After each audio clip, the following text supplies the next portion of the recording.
what we're going to do is put this into the bag. Now, I've got all this little handy dandy equipment. You can rig your own, but basically what this is just a sponge that's been wet.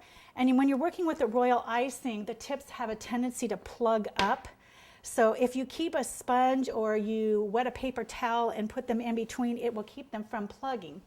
Another handy dandy little tool is, my husband is a plumbing contractor and nothing is safe in his toolbox either. This basically is what they call, it's used to ream the pipes out, but there's all different sizes on this, and these are available at any hardware store. And what you do is, if the tip gets plugged up, you just kind of push this up and down. Sometimes the toothpicks, depending on the size of the tip, are too big. So this works out perfect. Just wipe it off and put it back away again. It's a great little tool. All right, we're going to go ahead and pour this in. And we'll be ready to go. Now, this parchment bag has not been cut, so I can pour this in there without worrying about this leaking. And I won't cut that until I'm ready to go. And please make sure that you cover these up because they do harden up very, very quickly. Okay, and we're going to fold that up.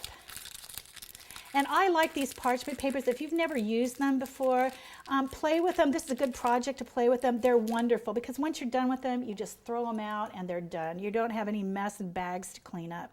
So you want to cut not a big hole, just yeah, about so. Make sure you're holding that up too because it will start to drip out. All right, and the next thing you're going to need is a toothpick, just a regular old toothpick. And let's put this in here. Grab that out.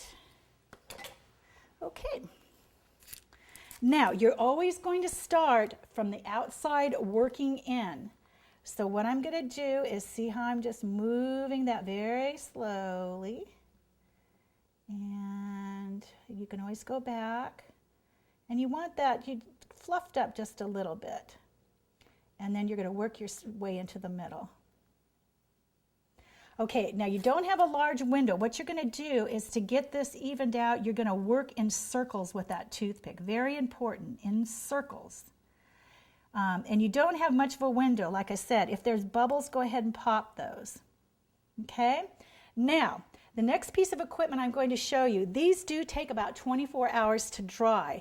A little chef secret is we use heat lamps to dry these, and we do it for two reasons. Number one, it expedites the drying process, and if that starts to drip out the side a little bit, it's not a big deal. Just take your toothpick and run it around the edges because we're not done with this yet. Those edges are going to be sealed, so it's not a big deal. Like I said, these are so forgiving. You really can't mess them up. And my daughter is a school teacher. I do these little projects for her class. And I usually test these on the kids there, and they all did really well. Okay, so that's looking good. I'm going to take it around the edges there.